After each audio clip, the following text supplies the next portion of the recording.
Nós vamos então fazer um estudo hoje específico sobre o tema suicídio, que ele é muito abordado dentro das temáticas doutrinárias desde há muito tempo. Kardec já fazia esse trabalho principalmente naquela época onde o materialismo era muito presente, então havia um conflito entre aquilo que as pessoas acreditavam diante daquilo que se revelava como uma nova verdade. E aí então, muitas publicações, muitas mensagens chegavam para nós abordando esse tema, revelando a sua verdadeira face, revelando a sua realidade. Então, para abordarmos, e hoje não é diferente com as tantas psicografias que nós recebemos hoje, livros, mensagens, trabalhos realizados em reuniões mediúnicas, enfim, nós temos ali hoje uma gama enorme de informações sobre esse tema. Então nós poderíamos fazer abordagens aqui das mais variadas formas, tentando encontrar as várias facetas do que vem a ser o suicídio.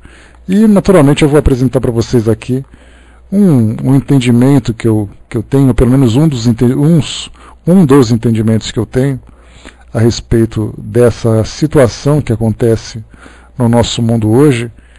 E eu falo uma das formas porque nós poderíamos analisar das mais variadas, e não teríamos tempo para poder abordar todas elas de modo completo. Então, eu vou desenvolver aqui para vocês uma linha que certamente nós encontraríamos muitas outras, o que faz com que a gente fique muito feliz, exatamente para mostrar quantas visões diferentes nós podemos apresentar sobre esse tema e qual a profundidade que nós podemos alcançar diante de tantas informações.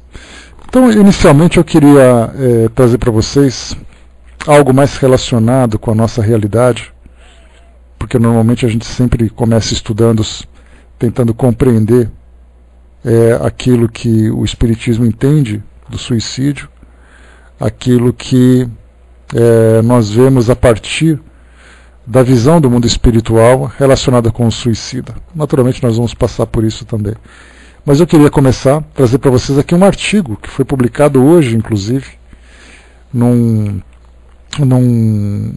site chamado Diário da Saúde, cujo tema é a difícil questão do suicídio. Então, vou ler para vocês aqui, a gente vai conhecer um pouquinho, antes de falarmos sobre o suicídio, conhecemos um pouquinho sobre a realidade desse tipo de atitude no nosso mundo hoje. Então começamos com individualismo. A Organização Mundial de Saúde divulgou dados do primeiro relatório global para a prevenção do suicídio, revelando que mais de 800 mil pessoas dão fim à própria vida todos os anos no mundo. O Brasil é o 8º país nas Américas em número de suicídios. Tem havido um crescimento expressivo do suicídio no mundo inteiro.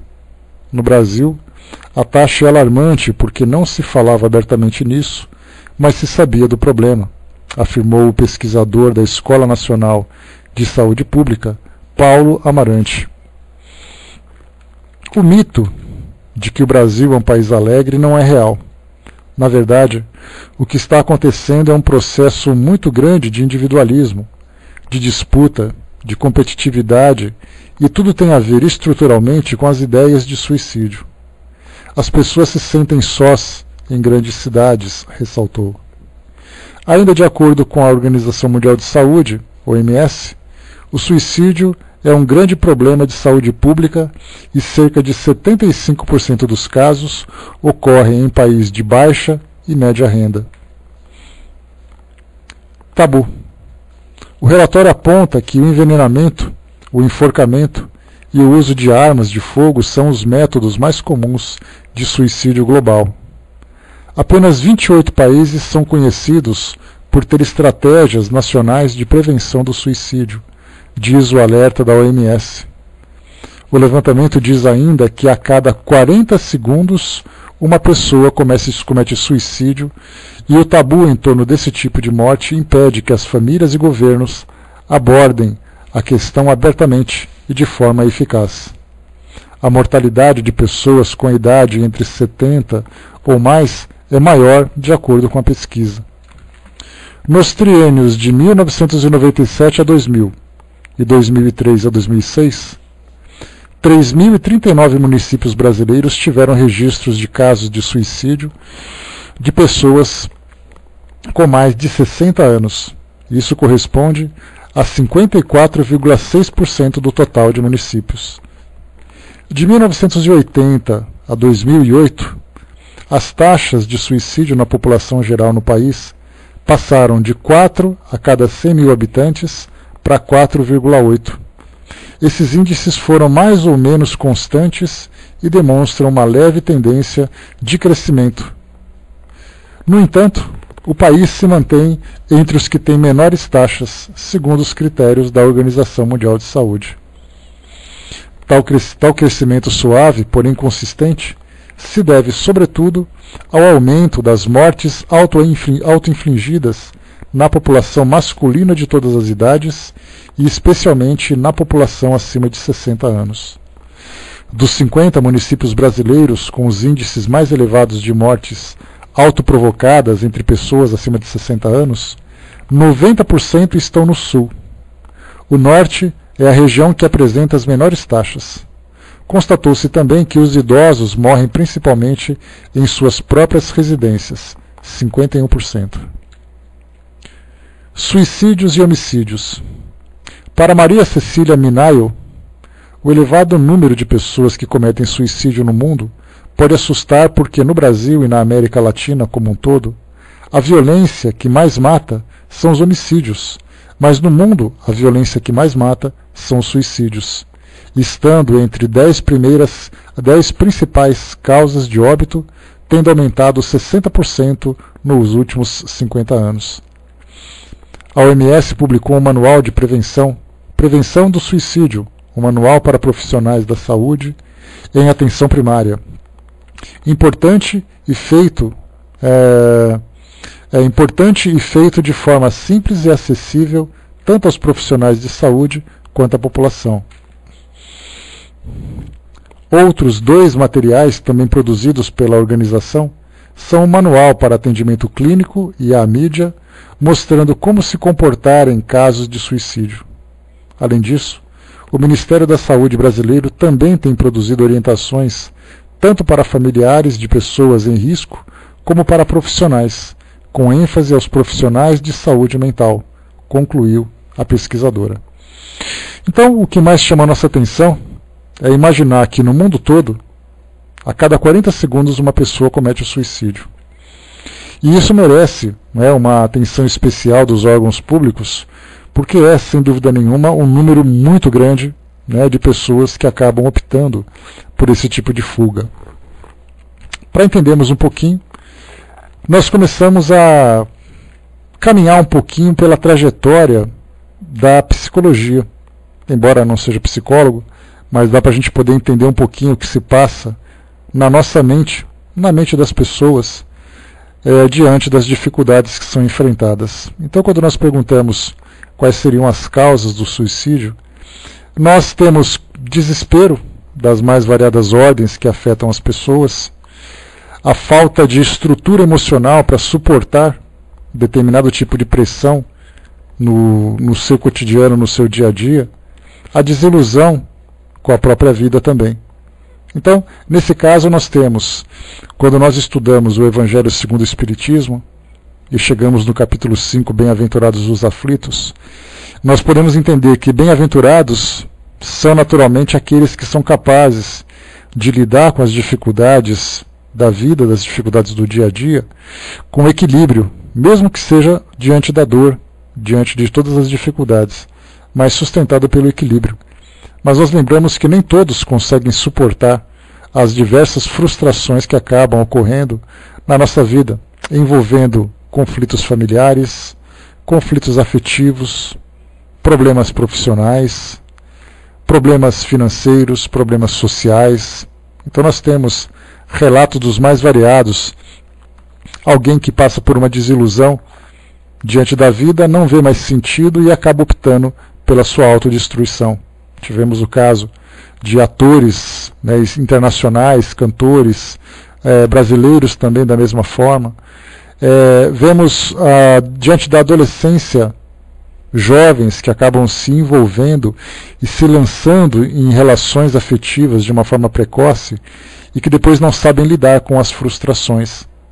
Algo que normalmente já acontece com adultos que já passam por essa dificuldade, com os jovens então fica de uma forma muito mais intensa. A própria pressão que a sociedade impõe sobre esses jovens com relação ao seu futuro, quer dizer, vocês devem conquistar o futuro, vocês devem ser bem-sucedidos, então toda essa pressão faz com que chegue um momento em que eles não suportem mais. E esse é um drama que vem acontecendo principalmente naquela região dos tigres asiáticos, aqueles países que compõem essa comunidade no Sudeste Asiático, que juntando China, Japão, Coreia, né, dentre outros países, em que ali a necessidade de ser bem-sucedido é uma cultura da sociedade, é uma cultura da família. E aquele jovem que começa então a caminhar, né, na sua trajetória de uma opção por um curso superior, o seu rendimento dentro desse curso, as expectativas profissionais que ele deve alimentar ou que esperam por ele depois da sua formatura, é algo que muitas vezes o leva a esse tipo de atitude. Nos chamou a atenção também aqui esse artigo falando sobre idosos, né, ou seja, pessoas acima de 60 anos que, segundo essas estatísticas, são consideradas pessoas idosas. Isso porque nós temos ali algumas explicações interessantes. Primeiro, mostrando que a maioria de homens acima dessa faixa etária são aqueles mais suscetíveis ao suicídio. E aí nós perguntamos, mas por que as pessoas optam por isso? Simplesmente por uma questão de cultura da sociedade. Nós temos então aquele homem ou aquela mulher que trabalha durante toda a sua vida, vai chegando então no final, os filhos começam a se casar, as pessoas começam a viver de uma forma mais isolada, começa a chegar aquela parte da aposentadoria, que para muitos é um sonho, mas para outros é um desespero. Porque é um sonho quando ele pensa assim, eu vou me aposentar, então eu vou começar a viver a minha vida do jeito que eu quero. Então esse sabe o que vai fazer quando terminar, porque ele tem os recursos, ele tem a estrutura. Mas muitos outros, quando começam a imaginar que vai chegar no fim da vida, vai ter uma diminuição da sua renda, vai ter ali não vai poder mais exercer a atividade que para ele, muitas vezes, é uma atividade prazerosa. Então ele começa a viver essa questão da solidão. Nós começamos a ver também a viuvez que acontece nessa faixa etária. Muitos idosos que perdem seus companheiros, se veem sozinhos e perdem o sentido de suas vidas.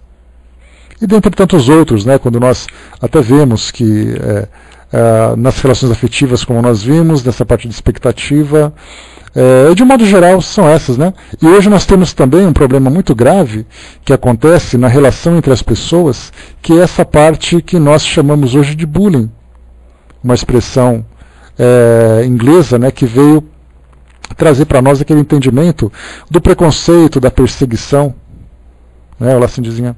Então, essa perseguição toda faz com que as pessoas, diante desse constrangimento social, também não suportem aquilo que a forma como suas vidas são direcionadas e optam então por essa causa. Então vemos ali que são várias as causas que podem levar as pessoas a esse tipo de condição. Vemos, por exemplo, pessoas que viveram de uma forma muito intensa uma determinada experiência na vida, a médio ou curto ou a médio prazo, ou até mesmo a longo prazo, pessoas principalmente que viveram no meio empresarial, no meio artístico, no meio esportivo, no momento em que deixam de viver essas experiências, por uma mudança de contexto, né, que eles estão vivendo, acabam também optando pelo suicídio como uma forma desesperadora para lidar com essas frustrações, já que não podem mais desfrutar dos privilégios que tinham antes.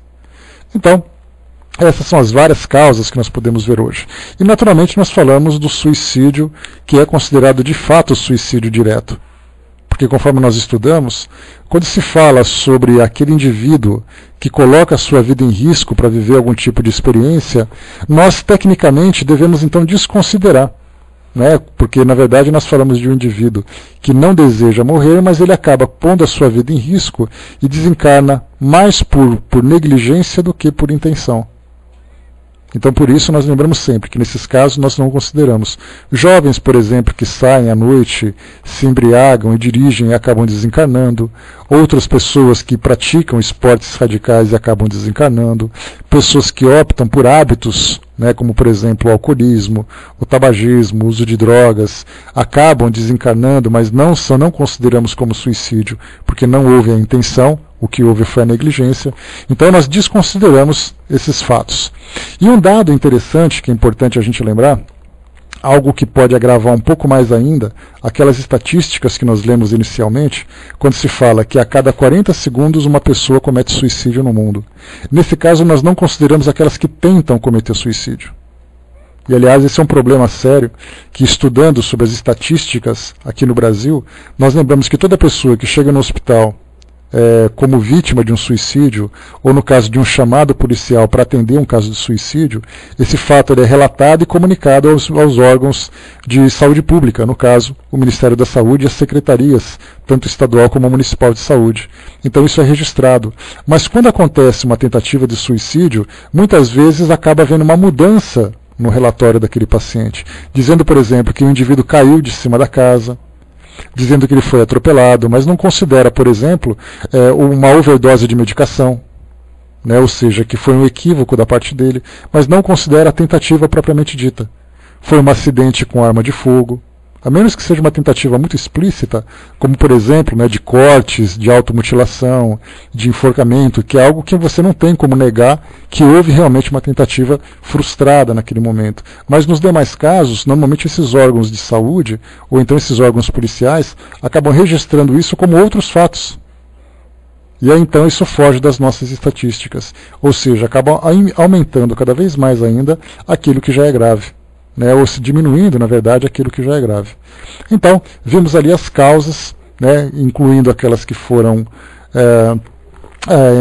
o ato consumado propriamente dito, e as tentativas frustradas que acabaram não sendo consideradas.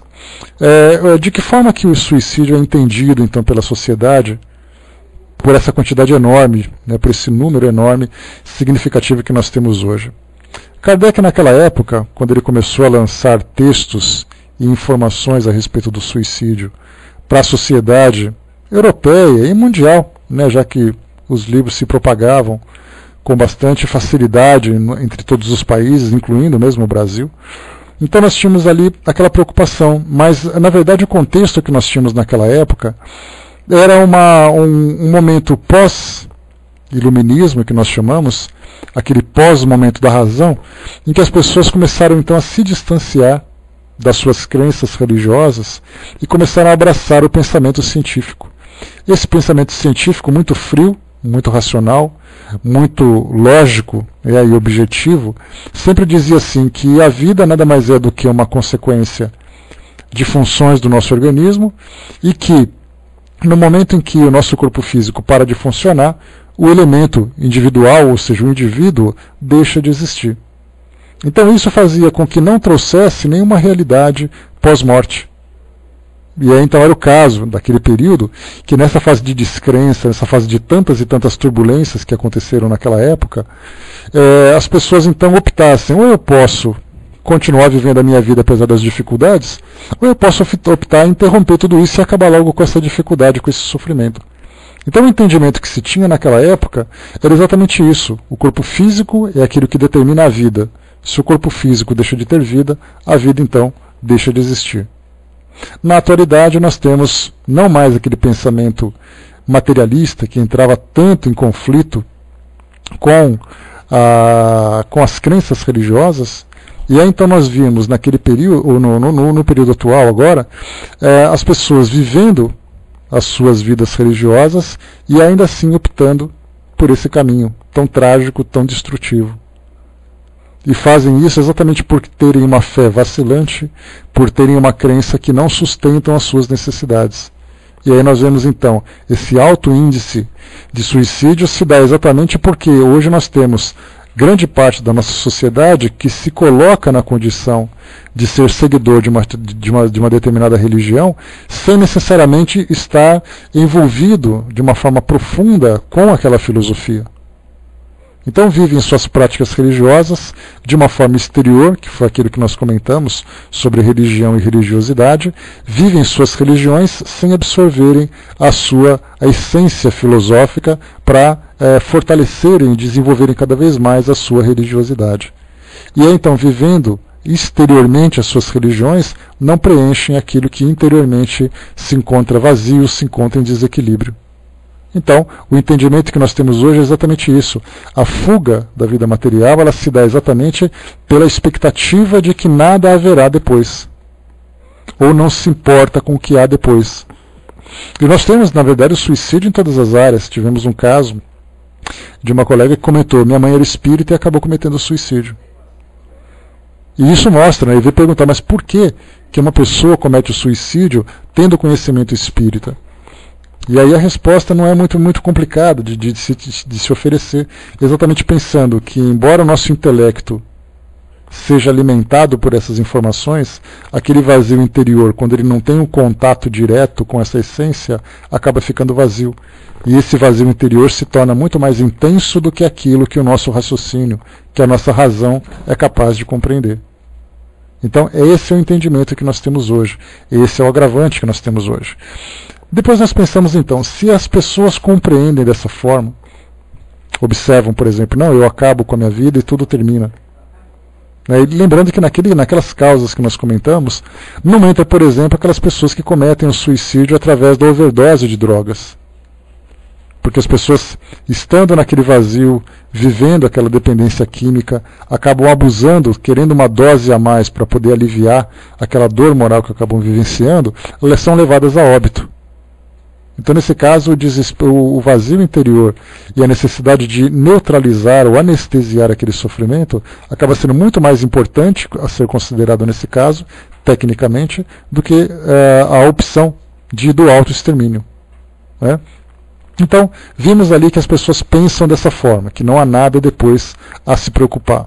Mas de que forma que nós podemos ver, então, a realidade do mundo espiritual? A doutrina traz para nós, assim como todas as religiões, porque nós lembramos sempre que quando nós falamos sobre uma filosofia espiritualista, que são exatamente essas religiões, elas são espiritualistas exatamente porque compreendem, porque aceitam essa ideia de que há algo além da vida física, da vida material. Então não importa se ela é budista, se ela é hinduísta, shintoísta, se ela é muçulmana, umbandista, judaica, espírita, católica, ortodoxa, não importa. O fato dela abraçar uma filosofia espiritualista já dá a entender que existe a sobrevivência do espírito após a morte do corpo físico.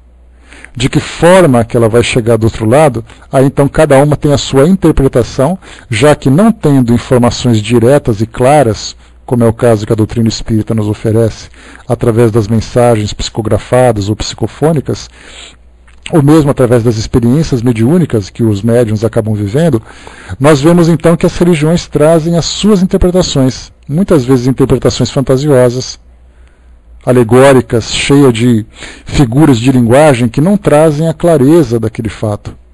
Então, a doutrina espírita nos proporciona então esse melhor entendimento, trazendo então o depoimento daqueles espíritos que viveram situações semelhantes. Ou seja, que nesse caso é o próprio ato suicida.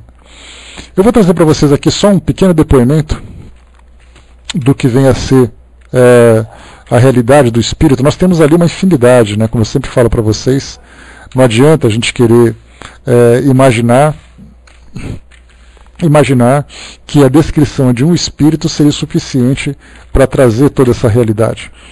Então eu tenho aqui uma mensagem que inclusive nós já lemos em outras oportunidades, né, falando sobre as psicografias, mas esse em especial a gente trata do estado moral de um espírito após o seu desencarne. E depois a gente vai trazer mais algumas informações sobre isso também.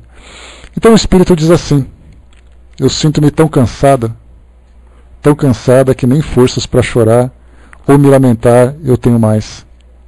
Realizar essa conexão, ditar esse texto, estão exaurindo o que ainda me restava de forças.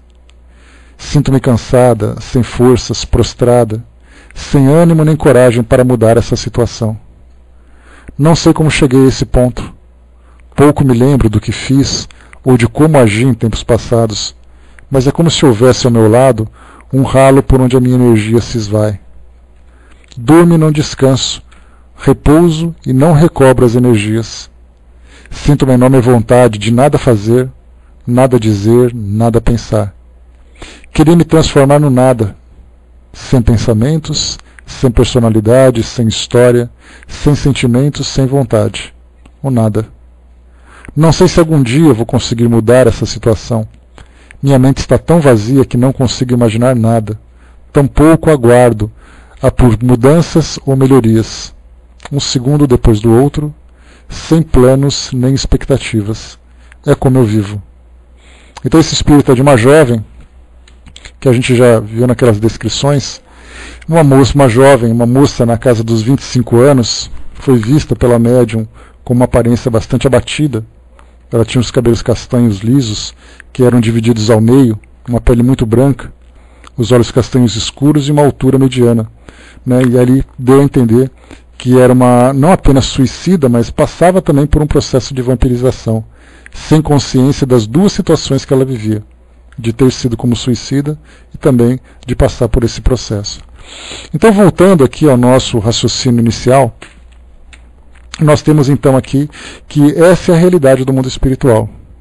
Exatamente a forma como os espíritos vivem, desde aquele que acaba de cometer o suicídio, que a gente vai ler um pouquinho daqui a pouco, para aquele que vive durante muito tempo no mundo espiritual, que algumas vezes pode demorar anos, porque tecnicamente nós sabemos que a carga fluídica, a carga energética que sustenta nos sustenta nessa relação com o corpo físico, aqui, para cumprirmos as nossas experiências terrenas, é uma carga suficiente para aquela programação que nós temos. Essa informação ainda é um pouco confusa para o nosso entendimento. Nós entendemos assim na teoria, mas visualizarmos isso acaba tendo uma dificuldade para nós. Então dizem os espíritos que quando nós interrompemos a nossa encarnação,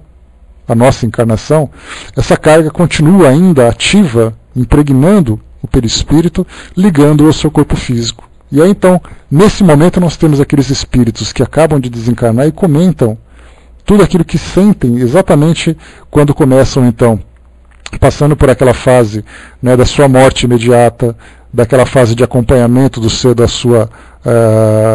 enterro, quando passa naquela fase de decomposição, naquela fase de obsessão, depois daquela fase de recuperação no mundo espiritual. Então, de um modo geral, os espíritos dizem que seria muito difícil dizer para nós, descrever para nós como é a vida no mundo espiritual, a partir da chegada vinda através do ato suicida. Então, nós pensamos assim, quais são as consequências do suicídio, de um modo geral? Como eu sempre falo para vocês, e eu gosto muito de reforçar isso, porque normalmente nós vemos nas palestras, nos estudos que nós fazemos, são muitos aqueles estudantes do Espiritismo, estudiosos mesmo do Espiritismo, palestrantes, instrutores, professores de cursos espíritas, focarem muito essa ideia do suicídio, ou das consequências do suicídio sobre o espírito, vendo apenas o seu sofrimento no mundo espiritual. Ou seja, que ele vai continuar preso, que ele vai continuar sofrendo, que ele vai passar por todas as dificuldades do seu desprendimento e tudo mais. Mas algo que pouco é conversado são as consequências morais. Que, como nós vemos agora nessa psicografia, nós podemos ver então que um espírito que provavelmente, num estado depressivo muito grande, por um abandono completo do seu interesse pela vida, acabou cometendo um determinado ato que nós não tivemos conhecimento, mas que chegou no mundo espiritual como se não bastasse passar por toda aquela dificuldade, por todo aquele sofrimento, o indivíduo, no caso o espírito, continuou vivendo aqueles mesmos dramas psicológicos, morais, que o levaram àquele ato. Então nós temos que entender que para chegar no suicídio, que é o ato extremo, houve uma longa trajetória antes disso acontecer. Assim como também, quando nós pensamos assim, ele comete suicídio, a partir dali a gente começa a registrar o que ele vive no mundo espiritual. Mas antes nós temos que pensar que antes disso, muitas coisas já aconteceram. Então algumas vezes são sofrimentos durante anos, são doenças que acompanham durante anos, processos obsessivos que acompanham durante anos. frustrações que vão se alimentando, vão se acumulando. E quando aquele vulcão entra em erupção, é exatamente o momento capital em que o espírito acaba tomando essa atitude extrema para chegar nesse ponto, né? A Miriam colocou, né, focamos mais nos efeitos do que nas causas. O que a gente observa, Miriam, principalmente quando nós trabalhamos no atendimento fraterno, e naturalmente nós recebemos ali informações, quando se trata de suicídio, nós temos, se houve um suicídio, são familiares e amigos que vêm solicitar preces, solicitar informações. Mas, de modo geral, são pessoas que passam por isso. Então nós podemos acompanhar, tentando orientar, demover aquelas pessoas daquela intenção, exatamente falar para ela, não para que ela não cometa o suicídio, pensando naquilo que ela vai encontrar no abismo que ela vai se lançar. Porque isso acaba sendo muito mais um terrorismo espiritual que nem sempre tem o seu efeito, mas na verdade tentando fazer com que ela resolva aquele momento que ela está vivendo, para que a partir do momento em que ela encontre aquela luz no fim do túnel, ela então mude de trajetória. Então, essa atitude que nós falamos assim, olha, se você cometer suicídio, você vai ficar preso no seu corpo físico, o seu corpo vai se decompor, aquela coisa toda, é muito mais fácil assim, mas o que está acontecendo exatamente?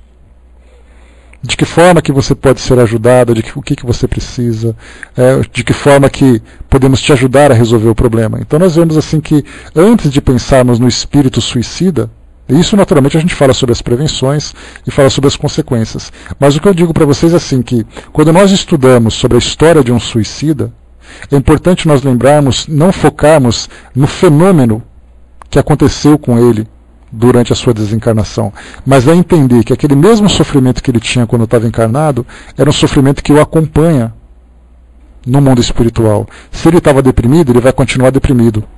Se ele cometeu isso por uma desilusão amorosa, essa desilusão vai continuar acompanhando. Se ele fez isso por uma questão de medo, ele vai continuar com esse medo. Então nós vemos que primeiro as consequências mais graves que nós devemos observar são as consequências morais, não as consequências que nós poderemos chamar de físico-fluídicas. Físico porque o corpo físico proporciona, repercute todo aquilo que vem como dor e sofrimento para ele. E também fluídica, porque é através do perispírito que ele acaba sofrendo. Então, na verdade, não é pensarmos assim. A gente sempre pensa muito o Vale dos Suicidas, os espíritos gritando, aquele local cheio de lodo, de fogo, de pessoas gemendo de tanto sofrimento e tudo mais. Na verdade, nós temos que pensar o que se passa na mente daquelas pessoas. Inclusive, nós tivemos recentemente a novela Viagem sendo reprisada, e ali, aquela cena clássica da morte do personagem Alexandre, que foi exatamente através, se eu não me engano, foi através do suicídio, ou ele foi assassinado, eu não me recordo. Foi suicídio, tanto que ele foi para o chamado Vale dos Suicidas, né? Então, aquele ato, o que mais chamou a atenção das pessoas foi exatamente isso, ele cometer o ato e depois chegar nesse cenário, que interpretamos hoje como o chamado Vale dos Suicidas, sem nos perguntarmos quais são os dramas que ele continua vivendo. Se aquilo vai acompanhar durante muito tempo, de que forma que ele vai resolver tudo aquilo. Então nós temos primeiro as consequências espirituais, as morais. Depois nós temos as consequências fluídicas espirituais também. A Miriam colocou também, até porque se ela quer se punir, um castigo seria bem-vindo, e ela vai continuar fazendo isso. Essa autopunição é algo que vai acompanhar muitas pessoas durante muito tempo. Então, é dessa forma que nós vemos, então, essas consequências que nós estudamos. Tem um artigo aqui interessante, só para a gente ver, já que falamos aqui da parte espiritual, tem aqui um artigo que fala, até traz para nós algumas informações sobre as consequências física-fluídicas de alguns indivíduos que vivem essa situação. É então um artigo que foi publicado deixa eu pegar aqui o nome, na Revista Internacional Espírita, do ano de 2012, do mês de junho. Então eu peguei aqui um trecho, o artigo é do Marcos Peterra, e o título do artigo é Suicidas morrem, mas não desencarnam. E ele diz assim para nós, só pegar alguns trechos aqui. Em diversas obras encontramos trechos em que os espíritos afirmam que ficam presos ao corpo até sua completa extinção. Allan Kardec nos revela isso com propriedade na revista na entrevista publicada na Revista Espírita de junho de 1858 com o título O Suicídio de Samaritana. Então, a entrevista com várias perguntas, a pergunta número 5. Qual foi o motivo que vos levou ao suicídio? Morto? Não. Habito meu corpo. Não sabeis o quanto sofro? Eu estufo. Que mão compassiva procure me matar? Depois, na questão número 13. Que reflexões fizestes no momento em que sentiste a vida se extinguir de vós? Não refleti, senti. Minha vida não está extinta. Minha alma está ligada ao meu corpo. Sinto os vermes que me corroem. Depois, no livro Depois do Suicídio, de Cleonice Orlando de Lima, temos o depoimento de Jacinto. E esse trecho diz assim: continuei com meu corpo morto, mas sem poder me separar do cadáver. Assim, paralisado, assisti aos funerais, ouvi os lamentos e as recriminações dos presentes pelo meu ato. Horrorizado, vi fecharem o caixão sobre mim. Fui conduzido, assistindo a tudo e sempre sentindo a dor do ferimento na boca. Carregaram-me ao cemitério, enterraram-me e me deixaram sozinho. Senti a sufocação do fundo da cova, mas não podia fazer o mais leve movimento. Estava colado ao corpo morto. As dores que sentia eram fabulosamente insuportáveis. E logo a seguir, passei a sentir o cheiro do corpo apodrecendo. Senti a mordedura dos vermes, milhões de mordidas ao mesmo tempo, por todo o corpo. Dores incríveis. Muito tempo depois, a carne foi se separando dos ossos, foi se acabando e eu sempre ali, sentindo as dores e assistindo a tudo. A sede, a fome e o frio me torturavam. A dor do ferimento na boca nunca me abandonou. Jamais tive um único minuto de descanso em que pudesse dormir. E aqui depois nós temos outras descrições também.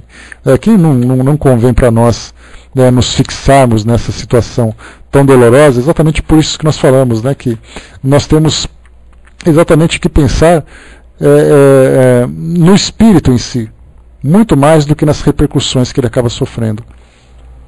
Bom, seguindo aqui o nosso raciocínio, de que forma que nós podemos imaginar então, depois que o ato foi praticado, de que forma que o suicida reencarna aqui no mundo físico para dar continuidade na sua evolução?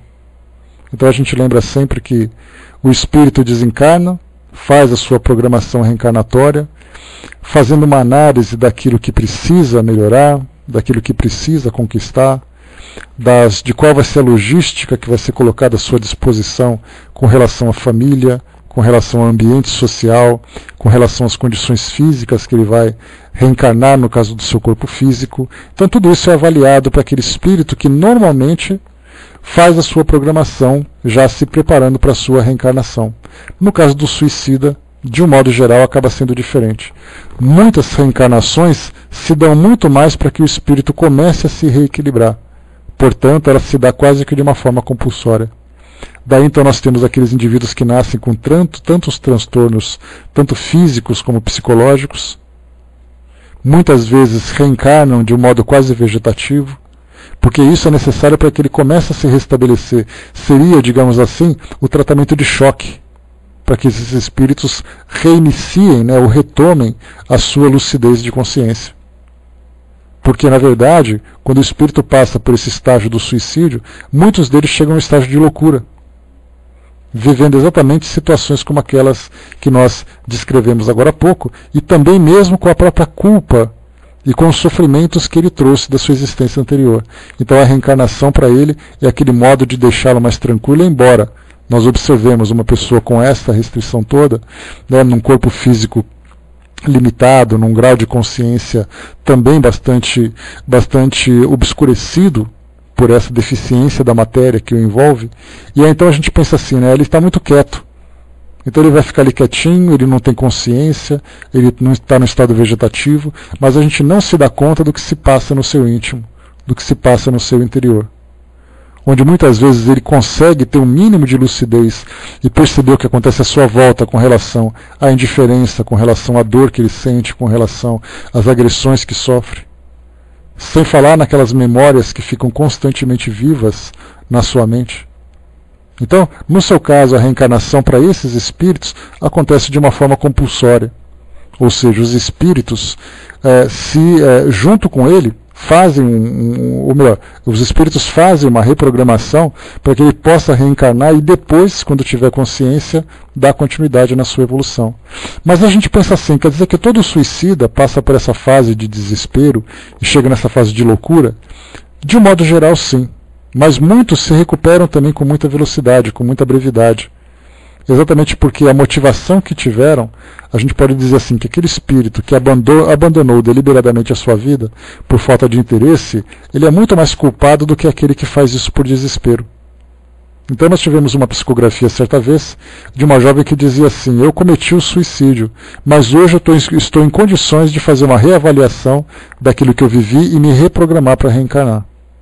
Da mesma forma que nós tivemos o próprio Camilo Castelo Branco, no livro Memória de um Suicida, depois de passar por todo aquele tempo, ele relatou que viveu ali por volta de 50 a 80 anos, não me recordo exatamente, no mundo espiritual, desde o momento da sua chegada através do suicídio, que foi o disparo de um projétil ali na sua orelha, na sua têmpora, até chegar o momento em que ele se tornou um grande trabalhador e fez a sua programação reencarnatória. Então nós temos ali dos mais variados graus.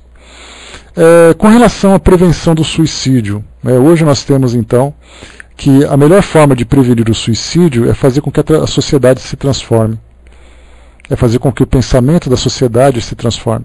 Por isso então nós temos no próprio o Livro dos Espíritos, lá na parte das leis morais, quando o Kardec pergunta qual é a contribuição que o Espiritismo pode dar para fazer com que o mundo sofra essa transformação. E aí eles disseram todas, através do esclarecimento da imortalidade, através do esclarecimento da lei de causa e efeito, das nossas relações no mundo físico, das relações que existem entre o mundo físico e o mundo espiritual, dos valores evangélicos que o Espiritismo proporciona, não apenas valores evangélicos no sentido de listar apenas, de uma forma quase que automática, aquilo que Jesus proporcionou, mas observar o conteúdo dessa mensagem, observar a sua exemplificação e fazer uma análise de que forma que isso pode ser aplicado no nosso dia a dia. Então, a prevenção do suicídio começa por esse ponto. Além, naturalmente, quando nós falamos sobre as nossas instituições humanas terrenas, quando fala exatamente que o suicídio é uma situação que desperta a atenção da saúde pública. Então nós vemos ali que hoje nós temos várias instituições governamentais, não governamentais, religiosas, voluntárias, que se oferecem para conversar com as pessoas, para tentar mostrar uma outra perspectiva da vida. Mas ainda assim nós estamos tratando o efeito. Porque é mais ou menos como se nós pegássemos uma ideia que pudesse ser comparada com um hospital. Então, na verdade, nós temos todas essas instituições trabalhando no setor de emergência do hospital. Mas nós encontramos poucas equipes que fazem o trabalho preventivo nas ruas, nas casas, nas famílias. Então hoje nós dizemos, mas as religiões fazem isso. Só que na verdade as religiões trazem essa nossa relação com o mundo espiritual de uma forma que levanta muitas dúvidas e que, portanto, deixa um vazio muito grande. Então, mesmo sendo religiosas, as pessoas continuam ainda praticando esse ato, exatamente pela incerteza, pela desconfiança, pela indiferença com aquilo que foi transmitido. Então, na verdade, o que nós precisamos é de uma valorização da sociedade, de uma transformação moral para evitar que as pessoas vão até os hospitais, que as pessoas cheguem a esse extremo de ficarem psiquicamente e espiritualmente doentes. Temos então o papel do Espiritismo, já vimos, e eu vou ler para vocês aqui para a gente poder finalizar uma psicografia que foi trazida pelo nosso querido irmão X, que foi um trecho, deixa eu pegar aqui, um trecho do livro, vamos lá, está aqui, o capítulo 9 do livro Reportagens de Além Túmulo, psicografado pelo Chico. Então é uma mensagem que veio através de irmão X, o nosso Frederico Figueiredo, não, nosso qual é o nome dele mesmo? Meu Deus do céu, me fugiu o nome dele agora. É um nome fácil, mas que sempre escapa. Qual é o nome do irmão X? Vamos lá, pessoal. Humberto de Campos, Então, escritor Humberto de Campos trouxe para nós então essa informação. Então, na verdade, para quem gosta dessas histórias, então nós temos tanto nesse livro reportagens de além-túmulo, como instruções psicofônicas, que também é outro tipo de livro que traz muitos contos do mundo espiritual, que são muito interessantes. Então vamos lá. O título então, Desapontamento de um espírita, de um suicida. Desapontamento de um suicida. Texto então de Irmão X. Ele diz assim para nós: o generoso Rogério, excelente amigo do plano espiritual, que desde muitos anos vem consagrando as melhores energias ao serviço das entidades sofredoras, procurou-me para um convite. Queres acompanhar-me no trabalho de socorrer um desventurado suicida que sofre nas regiões inferiores há 30 anos? 30 anos? Indaguei admirado. Outros existem nos círculos de padecimentos atrozes com mais dilatado tempo que esse, respondeu serenamente. Por minha parte, não conseguia dissimular o assombro justo. Semelhantes angústias, retorqui, devem ser consequências de romance bem doloroso. Não tanto. No presente caso, ao lado do infortúnio, não podemos esquecer a irreflexão e a rebeldia. A observação de Rogério espiaçava minha curiosidade. Não, espicaça-me a curiosidade. Gostaria de acompanhar-te, mas não me posso furtar ao desejo de conhecer alguma coisa da história dessa personagem que iremos visitar. É interessante, replicou-me, entretanto não é incomum. Homens numerosos se encontram atualmente em suas antigas condições. E depois de tomar a posição como narrador engraçado e otimista, continuou atencioso.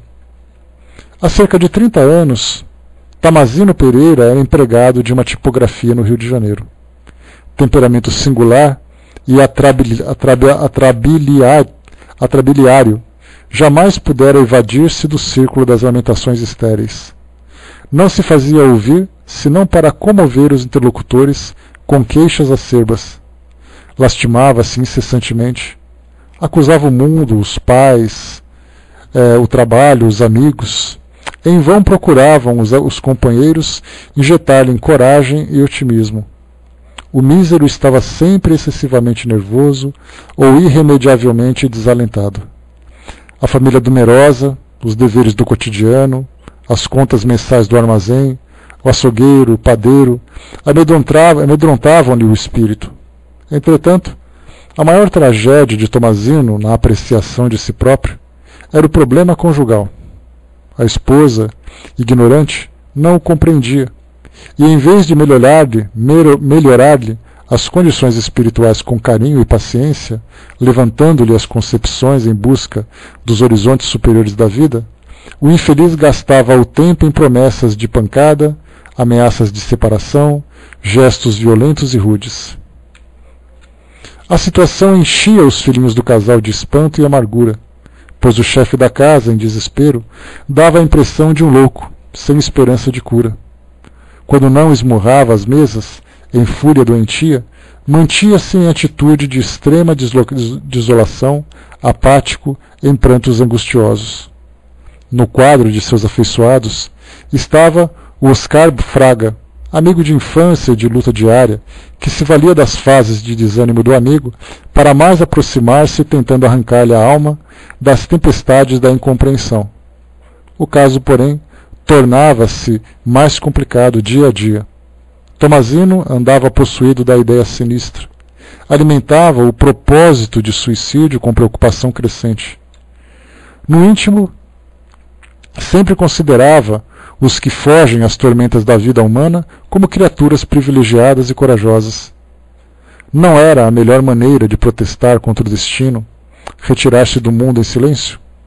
Não lhe parecia a existência terrestre enorme banquete, onde alguns se serviam dos manjares, reservando-se outros as ervas amargosas? Depor o fardo a meio do caminho, em seu modo de ver, constituía a atitude mais consentânea com a dignidade pessoal. No fundo, acreditava na existência de Deus, mas a cegueira de espírito não lhe deixava entrever o menor vislumbre das verdades essenciais que o induziam à coragem indispensável no combate comum. à medida que lhe crescia na alma a intenção de escapar à luta, mais se sentia herói. Percebendo-lhe tão perigosas disposições, o Fraga, que era espiritista convicto, aproximou-se com mais vigor, trazendo-lhes a cooperação fraternal de que dispunha. Eram mensagens de suicidas desventurados, exortações evangélicas, páginas de consolação e reerguimento moral. Tudo isso é fumo de ilusão, exclamava Tomazino desalentado. Ninguém pode regressar da poeira do túmulo. Creio em Deus e estou certo de que Ele, mais que ninguém, compreende minha dor. Também eu, murmurava o companheiro pacientemente, não ponho em dúvida o interesse amoroso do Altíssimo em nosso favor. Naturalmente, entenderá nossas mágoas, mas não poderá tolerar as nossas rebeldias. É isso, gritava mais fortemente o infeliz. Estou abandonado. Tudo para mim está perdido. A desgraça colheu minha sorte. É preciso morrer. Tudo apodreceu, tudo caiu. E enquanto o desventurado enxugava os olhos com um lenço, o companheiro retrucava com larga dose de bom humor. O nervosismo costuma também fugir à verdade. Não está sendo reto. Ainda me acusas? Perguntava Tomazino, desgrenhado. Nem todas as coisas permanecem deturbadas, esclarecia o Fraga calmamente. Pelo menos esta casa que Deus transformou em ninho de teus filhos e onde encontramos refúgio para a conversação afetuosa, ainda está de pé. A resposta parecia suavizar o abafamento do interlocutor, pela nota de humorismo. Depois de alguns minutos passados, pesados de meditação, Tomazino voltava em desalento. Mas, e Olinda? Se minha mulher compreendesse as necessidades justas, talvez que a vida se equilibrasse. Por que não lhe auxilias a alma inculta, empenhando nisso as melhores forças do coração? Inquiria o companheiro sensatamente.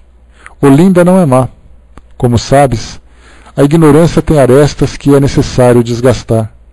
Além disso, nunca devias esquecer que se trata da mãe de seus filhinhos.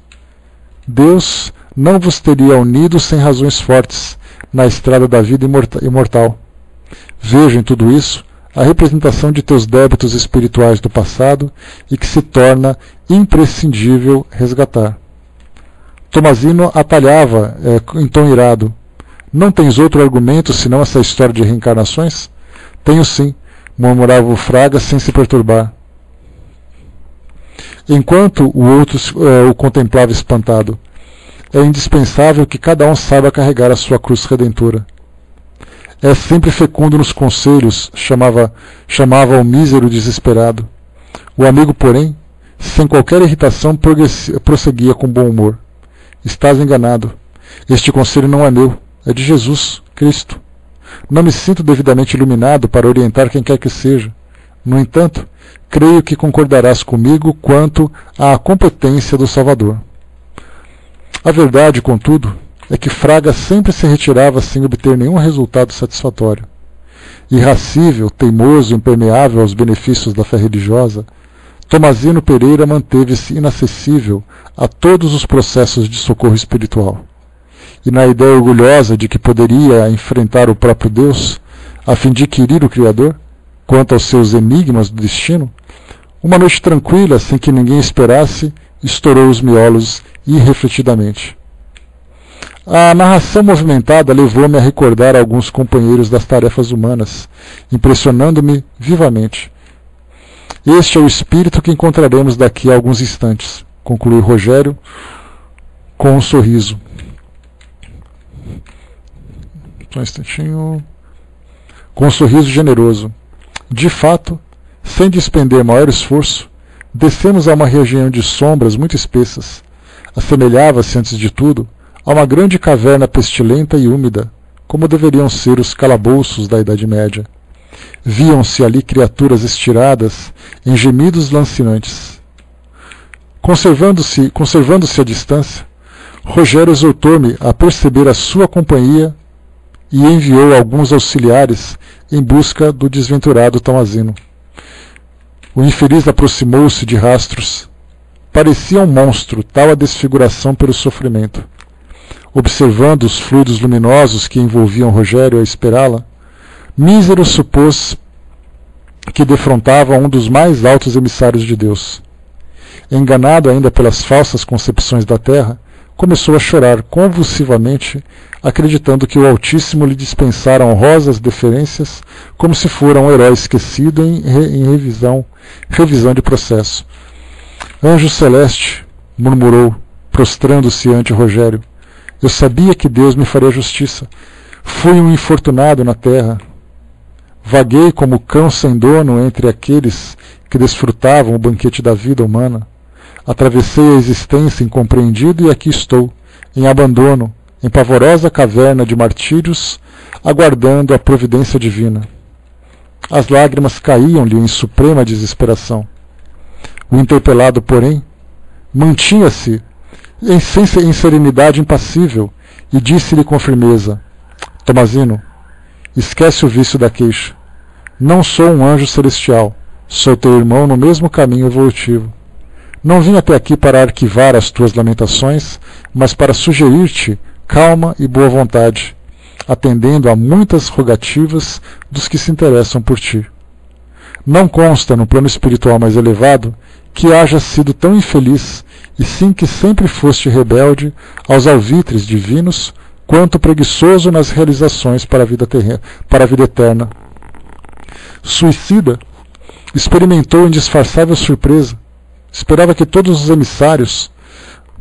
o suicida experimentou indisfarçável surpresa. Esperava que todos os emissários do mundo superior fossem portadores de uma doçura de mel. Viciado como criança caprichosa e exigente, não entendia a bondade fora dos prismas da ternura. Assustado, Tomazino assumiu atitude diversa. Venho para ser útil às tuas necessidades presentes, continuou Rogério sem emoção, prestando-te este ou aquele informe que julgues necessário ao soerguimento do teu espírito. Via-se que o choque fora benéfico a Tomazino. Começando a compreender que a responsabilidade não dispensa a energia, fazia esforços para esquecer as velhas lamúrias e enveredar por expressões sérias condizentes com a sua posição espiritual. Desejaria receber notícias de meus filhos, disse num gesto mais digno. Todos realizam suas tarefas satisfatoriamente, esclareceu Rogério delicado. Como deve saber, as obras de Deus não sofrem solução de continuidade, porque este ou aquele dos trabalhadores delibere escapar aos compromissos assumidos. Teus filhos são homens de bem, úteis à sociedade de que são parte integrante e ativa. Tuas filhas, nos dias que correm, são mães devotadas e generosas. Eles confiavam em ti quando não possuías nenhuma parcela de confiança em ti mesmo. E porque haja fugido ou fugido ao lar, desamparando-os, nunca te esqueceram nas intercessões amorosas. Infeliz que fui, exclamou o suicida, por acento amarguroso. Devias afirmar antes de tudo que foste tolo. Extremamente desapontado, Tomazino quis desviar o assunto e interrogou. Creio que tendes poder para auxiliar-me. Que devo fazer para melhorar a minha situação? Sinto a cabeça tonta, sem direção. Desejaria pelo menos alcançar um tantinho de saúde. Perguntastes bem, disse-lhe o amigo. Esse desejo evidencia as tuas melhores espirituais. O que te poderá restaurar a saúde e o equilíbrio é a nova aplicação na Terra. Aplicação na Terra? Revidou Tomazino assombrado. Sim, terás de ser revestido novamente de um corpo terrestre. No planeta, encontrarás o remédio para teus males. Desperdiçaste o crânio e voltará a exibir no mundo o crânio despedaçado. Não te faltará a medicação. Medicação? Perfeitamente, esclareceu Rogério.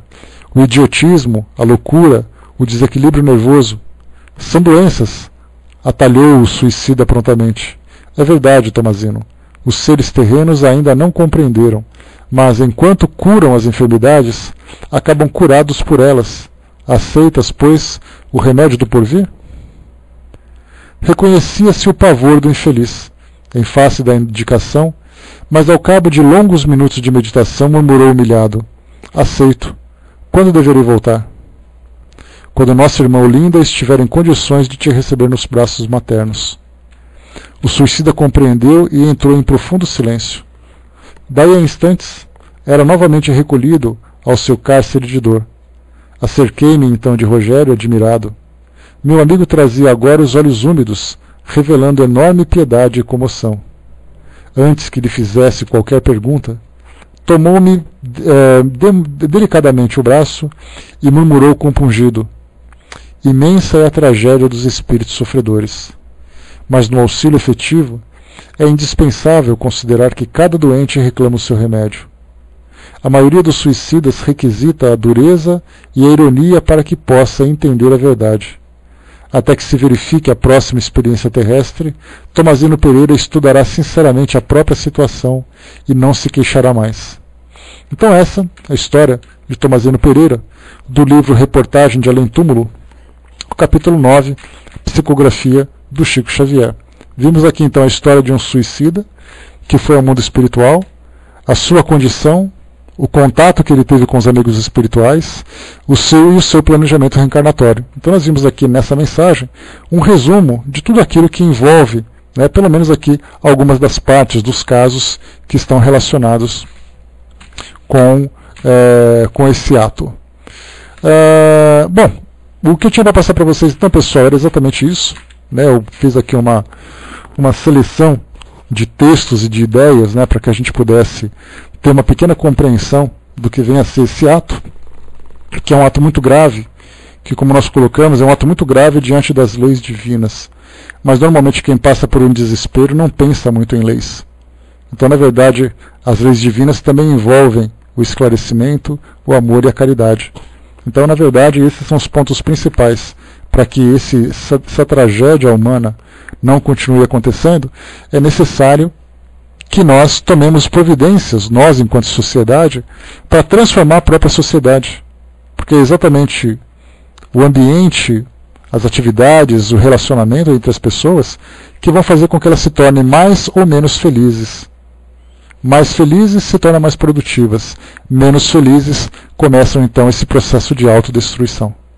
Então fechamos por aqui o nosso estudo de hoje.